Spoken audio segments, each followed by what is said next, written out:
오늘 함께 나눌 하나님의 말씀은 욥기 27장입니다. 욥기 27장 1절부터 23절까지의 말씀입니다. 구약 성경 785쪽에 있습니다.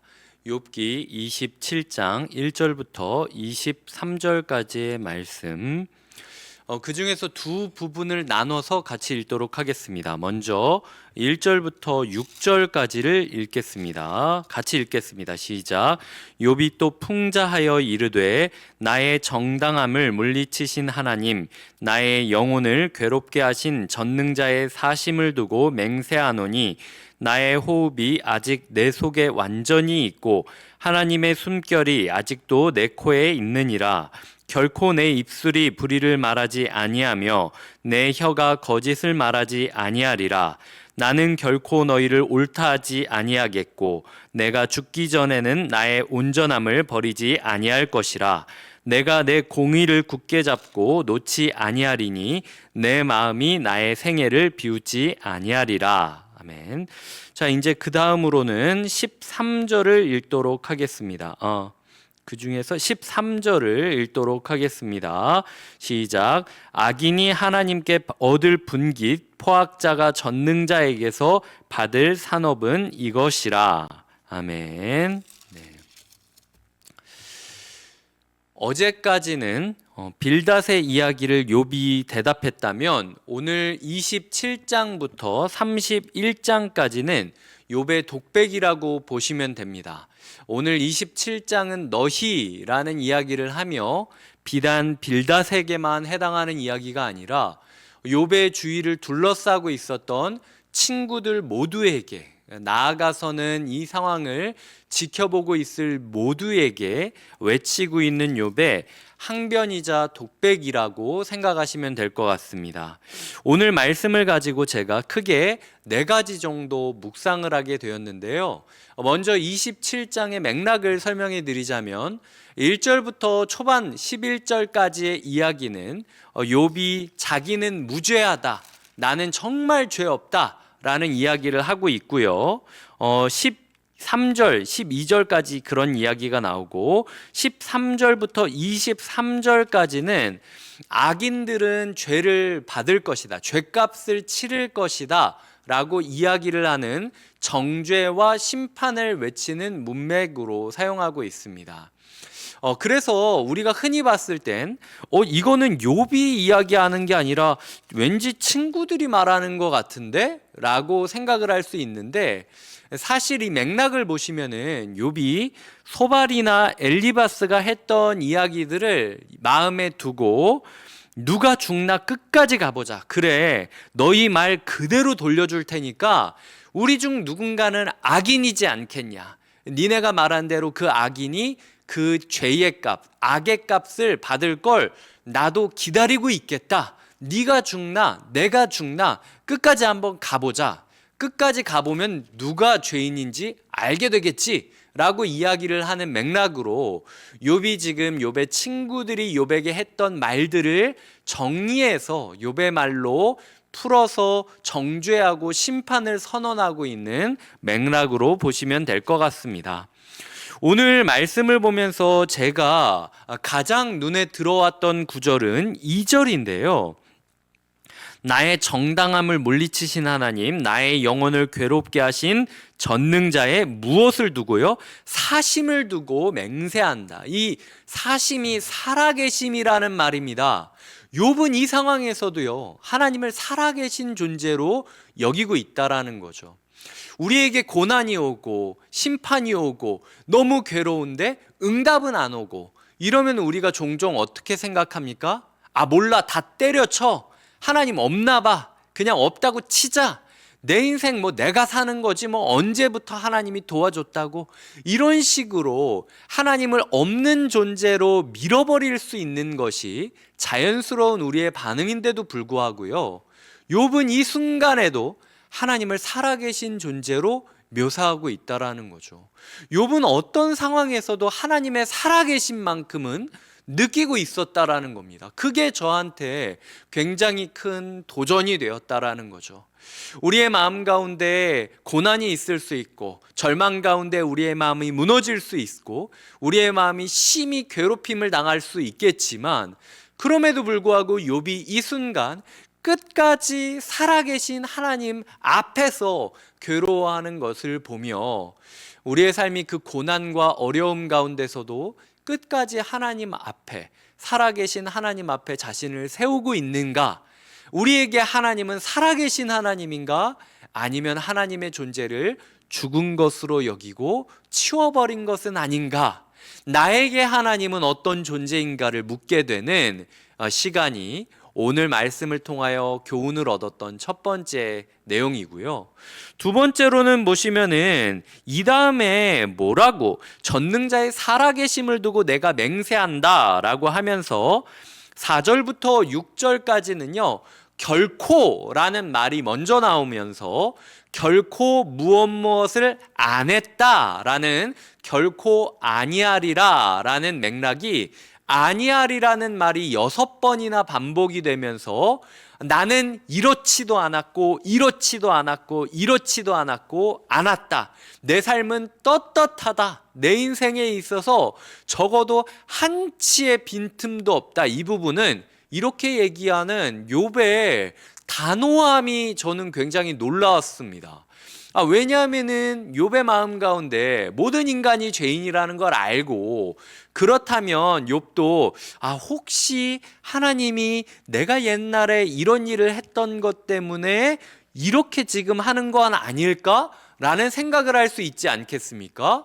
그런데 욥은 한치의 오차도 없이 난 진짜 아니라고 6번이나 아니하리라 난 않는다 강조를 하고 있다라는 거죠. 나에게는 단호함이 있다. 이 부분에 있어서 나는 정말로 떳떳하다라고 이야기하는 욥의 모습을 보면서 제가 욥기를 찾으며 욥이 도대체 한편으로는 모든 인생이 죄인이라는 사실을 얘기하면서도 어떻게 이렇게 나는 떳떳하다라고 얘기할 수 있을까라는 지점을 찾다 보니까 욥기 초반부가 생각나게 됐습니다.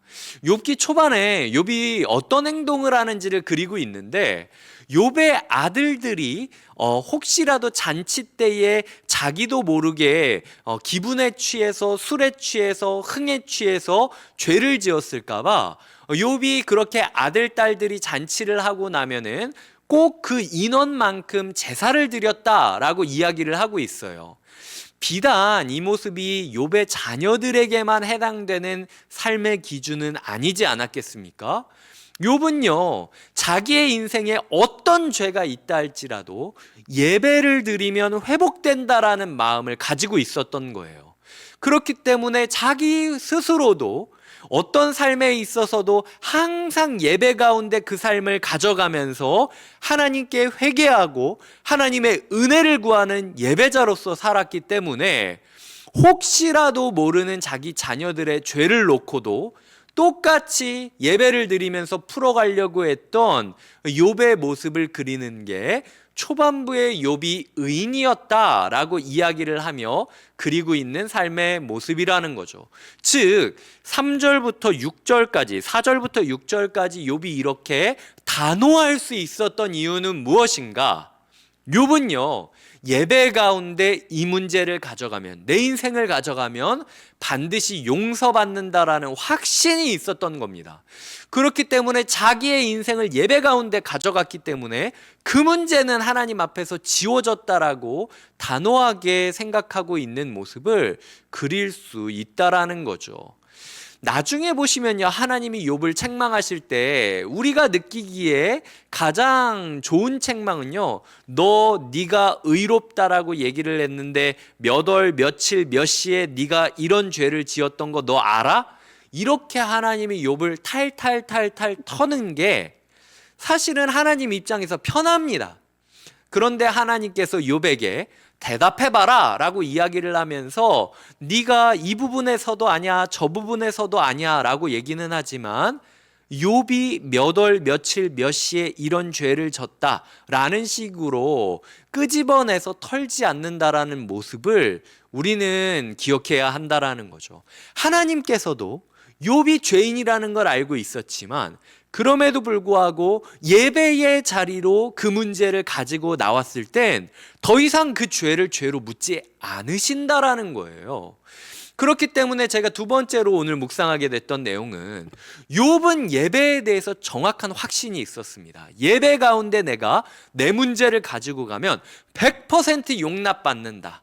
그게 내가 의지했던 은혜의 하나님이고, 그렇기 때문에 나는 한 채의 오차도 없이 떳떳하다라고 이야기하는 것처럼 나는 오늘 예배를 준비하는 자로서 예배에 대해 몇 퍼센트 확신을 하며 몇 퍼센트 소중하게 여기며 예배를 준비하고 있는가 라는 지점에 있어서 우리가 한번 돌아보아야 된다라는 거죠. 예배를 진짜 명확하게 예배에 대해서 관념이 서 있고 정의가 서 있고 그 예배의 모든 것을 건 사람은요, 욥처럼 이렇게 나는 내 인생 부끄럽지 않다라고 이야기할 수 있는 단호한 용기가 생길 수 있음을 우리가 기억해야 될 것입니다. 세 번째로는 10절을 보면서 제가 묵상했던 건데요. 10절을 개역개정으로 보면 그가 어찌 전능자를 기뻐하겠느냐, 항상 하나님께 부르짖겠느냐라고 이야기를 하는데, 이 원수들이 망할 것을 이야기하고 있는 거예요. 원수들이 망했으면 좋겠다, 진짜 그런 놈이 있으면 망했으면 좋겠다 라고 이야기를 하면서 10절을 이야기하고 있는데, 이렇게만 보면은 10절이 약간 애매한데요. 제가 세번역 성경을 읽어드리겠습니다. 그들은 전능하신 분께서 주는 기쁨을 사모했어야 했고 그분께 기도했어야 했다. 다시 읽어드리겠습니다. 그들은 전능하신 분께서 주는 기쁨을 사모했어야 했고 그분께 기도했어야 했다. 즉, 악인들이 악인으로 살아가는 이유가 뭐냐? 그들은 하나님의 기쁨을 추구하며 살지 않았고 하나님의 기쁨을 사모하며 살아가지 않았고 하나님께 기도하지 않았다라는 거예요. 그렇기 때문에 그들이 악인이라는 거죠. 그래서 메시지 성경은 10절을 이렇게 말합니다. 그들이 전능하신 분께 관심을 보인 적이 있던가? 그들이 과연 기도한 적이 있던가? 이렇게 이야기를 하면서 욥이 생각했을 때 악인이 누구냐? 하나님께 기도하지 않는 사람들, 하나님의 기쁨을 맛보며 살아가지 않는 사람들은 악인이다 라고 이야기를 하는 욥의 목소리에 우리가 귀를 기울여야 된다라는 거죠. 욥은 이 상황에서도 끝까지 살아계신 하나님 앞에 자기를 세우며 하나님 앞에서 하나님의 뜻을 구하며 울부짖고 있습니다. 욥의 친구들을 욥이 비난했던 이유는 욥의 친구들은 욥의 문제를 가지고 기도하지 않았기 때문이고 하나님의 기쁨이 어디에 있을까를 구하며 이 문제를 대하지 않았기 때문이라는 거죠. 그렇기 때문에 세 번째 제가 묵상하게 되는 내용은 나는 오늘 하나님의 기쁨을 맛보며 살고 있는가? 나는 오늘 하나님께 기도하며 살아가고 있는가? 그렇지 않다면 내가 고난당하는 욥의 곁에서 아무리 같이 울어주면서 애를 쓴다 할지라도 내 이름은 악인이라는 말로 표현될 수밖에 없다라는 거죠. 헛수고라는 거예요. 헛고생이라는 겁니다.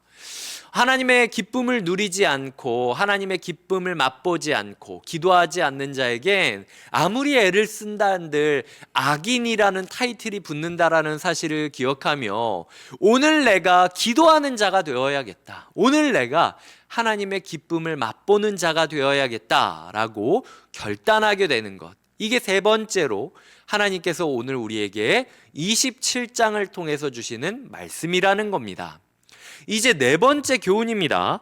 13절부터 23절까지 악인이 하나님께 얻을 분깃, 포악자가 전능자에게서 받을 산업은 이것이다 라고 이야기를 하고 있는데요. 이 말이 어디서 나오냐면요, 그 20장 29절에 보면은요, 소발이 말하는 말입니다.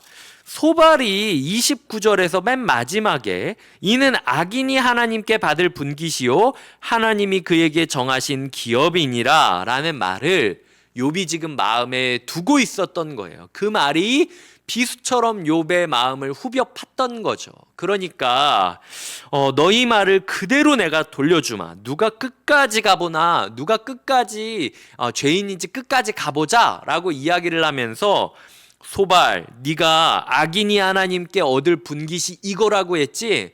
그래, 내가 더 얹자 라고 해서 소발이 악인에게 받을 분깃은 이 정도다 라고 이야기를 하는데, 욥은 거기에 더 얹고 있는 거예요. 누가 죽나 끝까지 가보자 라고 이야기를 하는 거죠. 욥은 5가지 심판에 대해서 저주를 하고 있는데요. 첫 번째 14절 15절은 가족이 멸망할 것이다. 두 번째 16절 17절은 재산이 의인들에게로 넘어갈 것이다. 세 번째 18절과 19절은 안전을 지켜줄 것이라고 생각했던 것이 산산조각 나는 것을 경험할 것이다. 네 번째로는 20절 21절에서 죽음의 두려움에 쓸려 사라지게 될 것이다. 다섯 번째는 22절 23절에서 하나님의 심판의 도구인 사람들로부터 조롱과 비웃음을 당할 것이다. 5가지를 이야기 드렸죠. 가족이 멸망할 것이다. 재산이 의인들에게로 넘어갈 것이라. 안전을 지켜줄 것이라고 생각했던 것이 산산조각 날 것이다. 죽음의 두려움에 쓸려 사라질 것이다. 하나님의 심판을 대행하는 도구 사람들에게 조롱과 비웃음을 당할 것이다 라고 5가지를 얹고 있는 욥의 메시지를 우리가 듣게 됩니다. 그렇기 때문에 우리가 마지막으로 묵상해야 되는 내용은 하나님의 심판이 우리에게 이 5가지 형태로 임할 수 있다. 그렇기 때문에 끊임없이 우리의 삶 또한 욥과 욥의 친구들의 논쟁 속으로 던져 넣은 다음에 욥의 이야기를 통해서 우리의 삶이 어떤지 검증하고, 욥의 친구들의 이야기를 통해서 우리의 삶이 어떤지 검증하면서 우리가 악인이 아니라 의인으로 하나님 앞에 설 때에만이 이런 심판들을 벗어날 수 있게 된다라는 거죠. 이 5가지의 심판이 분명히 올 것이라고 성경은 약속하고 있는 것이나 마찬가지라는 거죠. 그래서 잊지 마시고 이 부분에 있어서 다가올 심판을 준비하기 위해서 정말 아까 제가 이야기 드린 것처럼 하나님을 살아계신 분으로 여기고 끊임없이 하나님 앞에서 발버둥 칠 수 있느냐, 그리고 예배를 바로 세우면서 예배로 인하여 죄 문제가 해결되었기 때문에 결코 아니하리라 자기의 삶에 있어서 당당해질 수가 있는가, 그리고 세 번째로는 하나님의 기쁨을 맛보며 끊임없이 기도하기 때문에 나는 악인이 아니다 라고 이야기할 수 있겠는가, 이런 부분에 있어서 우리가 검증되지 않는다면 우리에게 이 심판이 올 것을 엄중한 경고로 받아야 된다라는 거죠. 그렇기 때문에 오늘 말씀을 통하여 예배를 준비하게 하시고, 오늘 말씀을 통하여 욥과 같은 한 사람의 울부짖음에 귀를 기울이며 동참하게 하시는 하나님 앞에 우리가 감사히 여기며 함께 울고 함께 결단하며 함께 세상을 향하여 심판을 소리지르는 하루 되시길 주님의 이름으로 축복드립니다. 기도하시겠습니다. 하나님 아버지 감사합니다. 우리의 삶에 역사하여 주시고 우리의 삶에 임재하여 주시옵소서. 보이지 않는 중이라도 살아계신 하나님을 끝까지 붙잡고 발버둥 치게 하여 주시고, 예배 가운데 우리의 삶의 문제를 해결함으로 나와 사람들 앞에 당당히 설 수 있도록 인도해 주시며, 그리고 악인은 하나님의 기쁨을 누리지 못하고 기도하지 않는 자임을 깨달으면서 날마다 하나님 앞에 바로 서서 심판을 외치는 하나님의 사람 되게 하여 주시옵소서. 감사하고 예수님의 이름으로 기도드립니다. 아멘.